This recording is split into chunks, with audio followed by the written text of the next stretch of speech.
பகவான் ஒளிமுகம் காண அங்கு கற்பக தருவின் நெற்றியில் மலரும்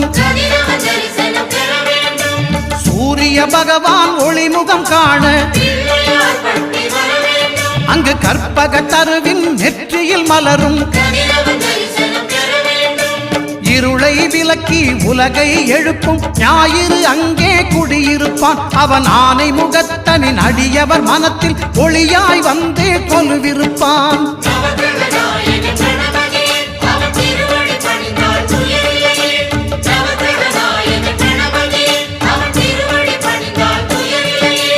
ஒன்பது கோளும் ஒன்றாய் காண